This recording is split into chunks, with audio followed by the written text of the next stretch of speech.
자, 챕터 5 아는 것도 틀리게 되는 치명적 함정 착각하는 애. 여기서 딱 두 가지 포인트만 짚고 넘어갈 거예요. 이 포인트가 여러분들이 보셨을 때 무릎을 다치게 할 겁니다. 자, 분명 공부하는 동안에는 알았는데 시험 볼 때는 생각나지 않는 이유가 있죠. 그리고 한 화면을 꺼내드릴 거예요. 보시는 것처럼 진짜 열심히 공부한 것처럼 보이죠.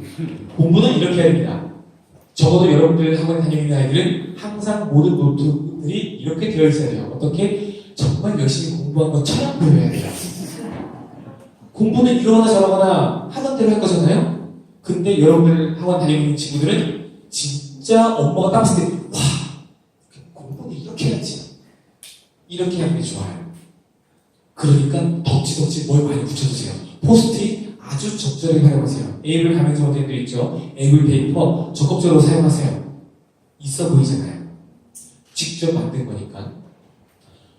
비가맹점 어디들은 애들이 어떤 문제를 풀고 틀렸을 때 이 다음 문제는 문제집인가요? 아니면 두개 교과서인가요? 저희가 교과서에 짰어요. 틀렸잖아요? 그럼 이 문제 틀린 거 어디 다시 풀겠죠?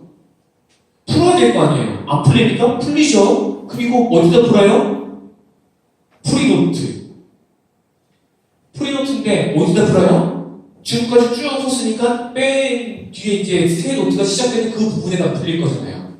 그러면 지금 틀린 문제를 얘가 다시 풀었는지 안 풀었는지 확인하려면 어느 페이지에서 풀었는지를 프린트까지 펼쳐서 봐야겠네요. 근데 이미 아이들이 쫙 써놔버렸으면 이 문제가 풀려있는지 안 풀렸는지 보려면 이 문제를 적어도 풀 수 있는 사람이 봐야겠네요. 왜? 아이들은 몇 월, 며칠, 어떤 문제집, 몇 페이지에 몇 번 적어야 안 적어요? 안 적잖아요. 그러니까 못 찾아요. 사실은 선생님도 못 찾아요.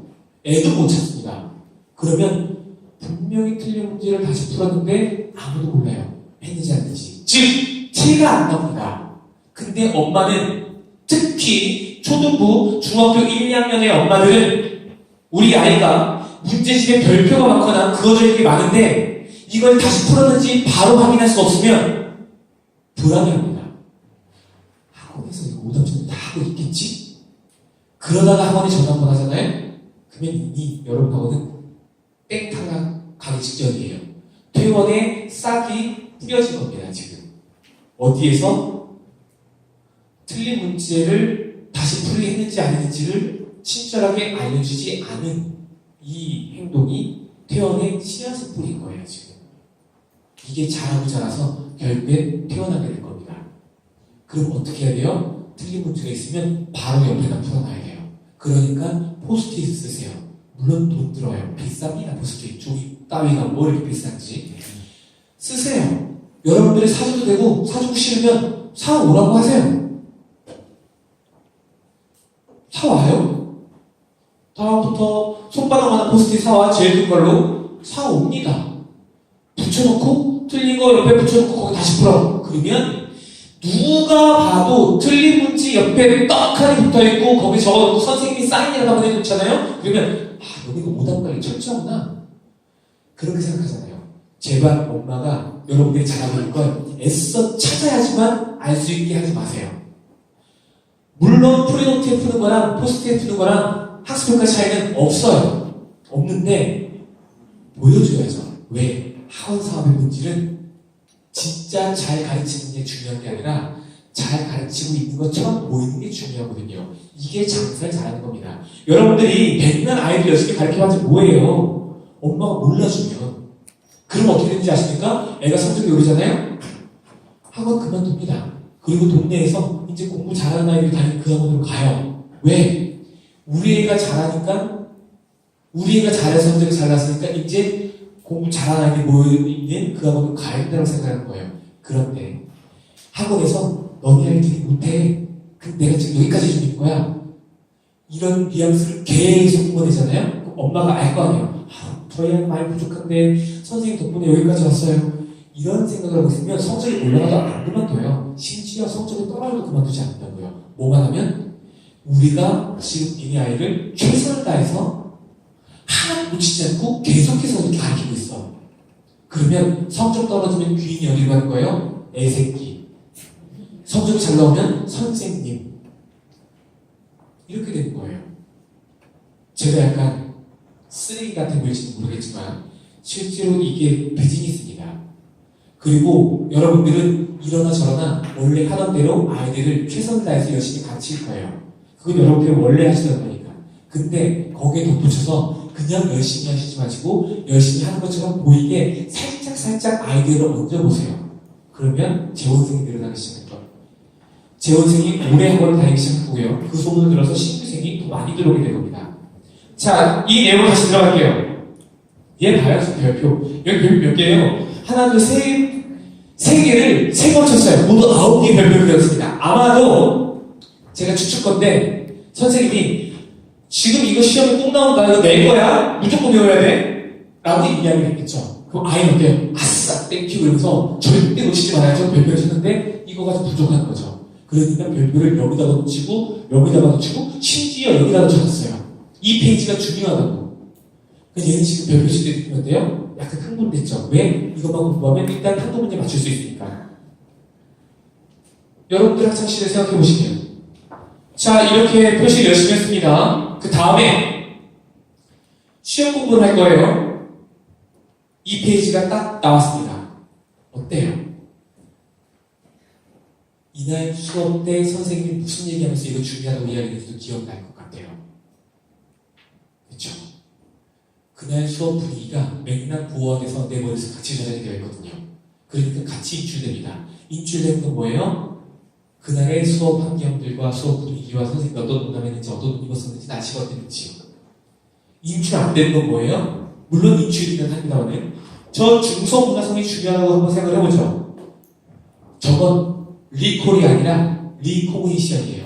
보니까 맞아, 중소 문화성 중요하다고 했어. 외워야지 하고 필사적 되뇌기를 하겠죠.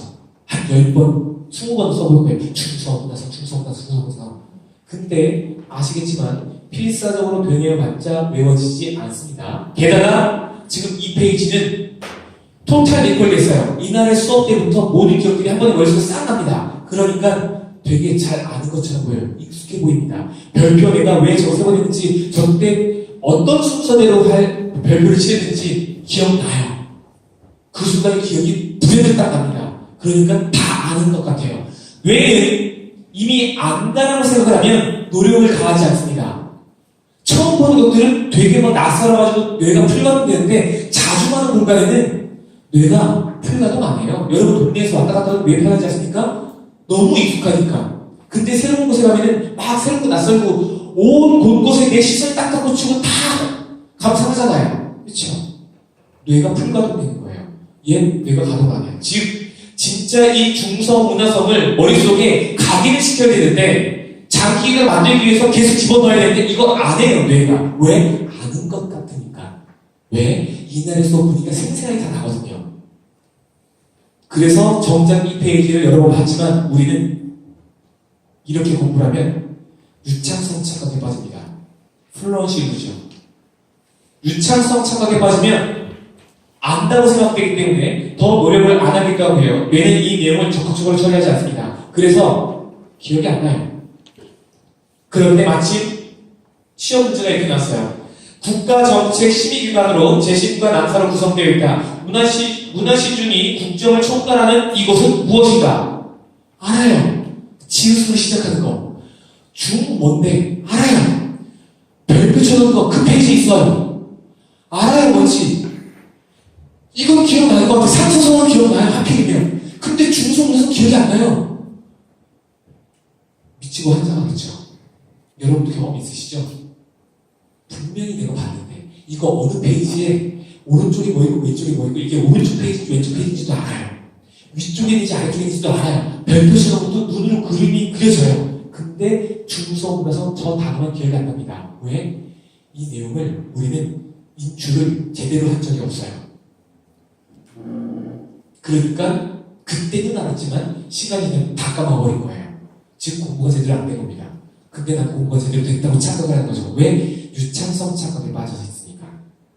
결론, 유창성 착각에 빠지지 않으려면 어떻게 해야 됩니까?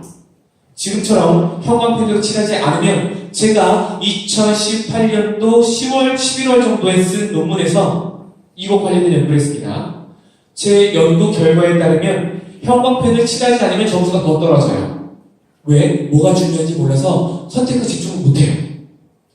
형광펜을 칠하면 유창성 착각에 빠져서 틀리는 문제들이 있긴 하지만 그래도 점수는 칠하지 않은 것보다 납니다.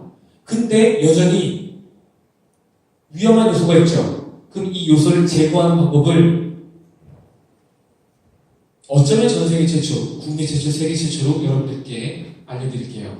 저의 아주 고유한 학습 방법이고 유창성 착각을 통해서 이런 학습 방법까지 끌어내는 사람들은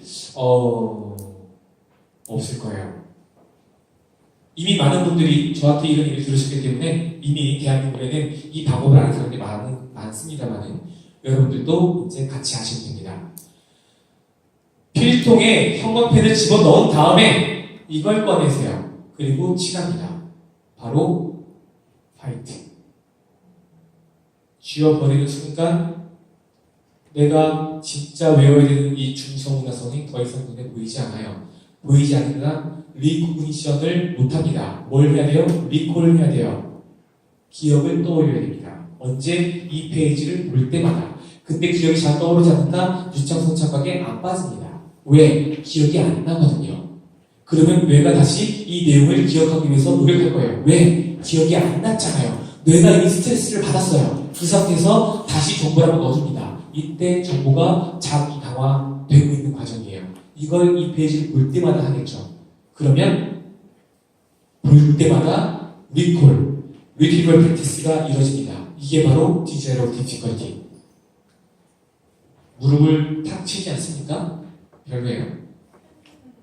반응이 좀 어제는 막 이러신 분들이 더러 계셨었거든요. 근데 오늘은 그러네.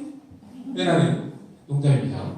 아는 것도 깜빡하게 하는 실수, 아이들 실수하는 이유는 아이들 실수하는 이유를 두 가지 방법으로 풀어드리도록 하겠습니다. 첫 번째는 다니엘 카네만이 쓴 Thinking, Fast and Slow 이 책에서 아이디어를 얻어보겠습니다. 이 사람은 이건 제 책이에요. 제가 저희 그 에이블 그라운드에서 하얀색 로고가 이렇게 깔려있는데 올려놓고 사진 찍었어요. 사진 찍고 보니까 그냥 책 표지가 있는 것 같아 보여가지고 꼭 말씀드리고 싶습니다. 제 책입니다. 지금은 표지 바뀌었어요. 이건 옛날 책이에요. 이 책은 여러분 꼭 읽어보세요. 550페이지에 달하는 꽤 두꺼운 책인데 재밌을 거예요. 지식의 향연입니다. 진짜 대단히 생각이 깊은, 통찰력이 아주 깊은 사람의 지식을 마음껏 만끽할 수 있는 즐거운 시간이 될 것을 저는 단언합니다. 재밌어요. 왜? 이 사람은 노벨상 받았거든요. 심리학자인데 노벨상 받았어요. 어떤? 노벨 경제학상을. 행동심리학의 창시자입니다. 이 사람은 티버스키랑 같이 연구했는데 안타깝게도 티버스키는 1996년에 생을 마감했습니다. 그리고 이 사람은 6년 뒤인 2002년도에 노벨 경제학상을 받았죠. 학계에서 난리가 났겠죠. 물론 당시에 실제로 경제학자랑 같이 노벨상을 공동 수상하기로 했었습니다만 이 책에 보면 인간의 사고의 체계를 크게 두 가지로 구분하고 있습니다. 첫 번째는 시스템 1, 두 번째는 시스템 2예요. 시스템 1은 즉각적, 빠른 사고예요. 직관적 사고예요. 그리고 시스템 2는 노력을 요구하는 느린 사고하는 겁니다. 어떤 의사결정을 하는 거예요. 빠른 사고는 속도도 빠르지만 오류에 취약합니다. 우리 아이가 수학 문제를 인수분해를 처음 배웠어요. 공식을 더듬더듬거리면서 문제를 풀고 있을 때 그 문제를 푸는 곳은 어디예요? 시스템 2예요. 천천히. 왜? 잘 모르니까. 근데 이 문제를 20문제를 반복해서 풀면 그때는 어떻습니까? 잘 알죠? 3, 9, 27. 왜 구구단 항상 이렇게 리듬이 있죠? 3, 9, 27. 어찌됐건 간에 구구단을 우리가 물어봤을 때 생각해서 답이 나와요? 아니면 바로 튀어나옵니까? 바로 튀어나오죠? 그게 바로 직관적 사고예요. 아이가 연습이 잘 됐으면 전문가의 직관은 시스템 1이거든요. 근데 아이들이 의미 없이 무식하게 반복 연습을 하면 처음에는 시스템 2로 문제를 풀다가 나중에 시스템 1으로 문제를 풀기 시작할 거예요. 하지만 시스템 1은 잘못 사용하면 오류가 나와요. 그게 바로 개선 실수입니다. 정신 넉 빠진 상태에서 문제 팍 풀어버리는 거예요. 그러면 오류가 나옵니다. 그러니까 이 친구가 이것 때문에 실수가 나온다는 판단이 된다면 어떻게 해야 돼요? 시스템 1적인 사고로 시스템 2를 바꿔주셔야겠죠. 즉 생각의 속도를 느리게 가져가면 됩니다. 어떻게? 글씨를 천천히 또박또박 쓰게 하세요. 보통 실수가 많은 친구들 같은 경우에는 글씨가 날아다닙니다. 한번 보시면 이렇게 쓸 거예요. 직관적. 무슨 느낌인지 아시죠? 글자 모양의 끝부분이 싹 하면서 얇게 빠지면서 뾰족한 상태에서 흐려지면서 싹 날아가 버려요. 하지만 글자를 꾹 눌렀으면 탁탁 하면서 시작점과 끝점이 중간에 있는 두께랑 크게 다르지 않습니다. 그냥 뭉툭하게 이렇게 끊어지죠. 그리고 리을을 쓴다. 그러면 둥글게 리을을 그리는 게 아니라 각 다 잡으라고 하세요. 우스워 보이지만 이 방법은 효과가 있습니다. 왜? 글씨를 이렇게 쓰면 절대 빨리 쓸 수가 없어요. 생각의 속도는 글씨를 쓰면서 생각을 하기에는 생각의 속도는 글씨 쓰는 속도를 앞지르러 가기가 쉽지가 않습니다. 그렇기 때문에 글자를 천천히 꾸박꾸박 눌러쓰기 하면 아이들은 생각의 속도가 좀 느려지게 되고 여기에서 시스템 1보다 시스템 2가 개입해서 오류에 취약하지 않을 가능성이 높아집니다. 그런데 이것만으로 아이들의 개선시를 잡을 수 없기 때문에 한 가지 방법을 더 알려드릴게요. 실수하면 개고생.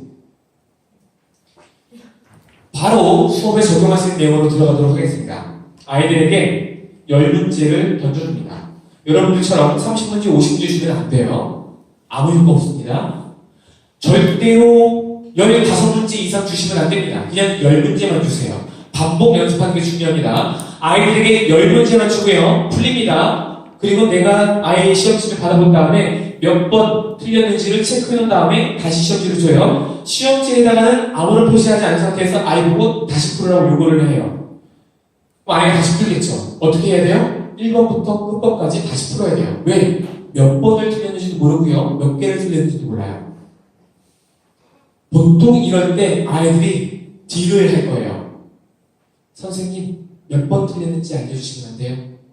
몇 개 틀렸는지라도 알려주세요. 3개보다 많이 틀렸어요? 적게 틀렸어요? 한 개만 틀렸어요?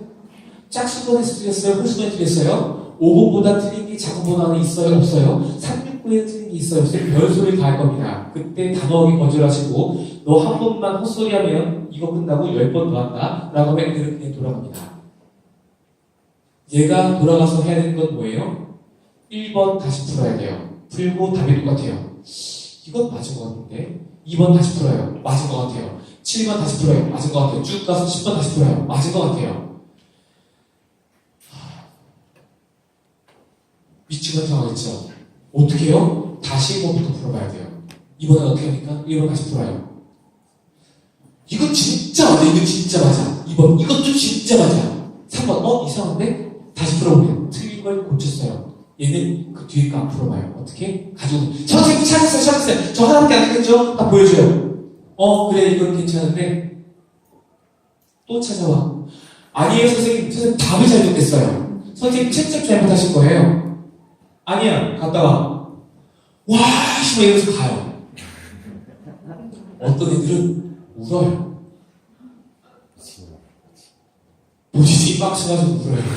이 상황을 선생님도 짜증나게 하지만 자기도 너무 짜증이 나는 거예요. 지금 이 상황이 안 찾아지거든요. 암세포가 하나씩 생겨나는 순간이죠.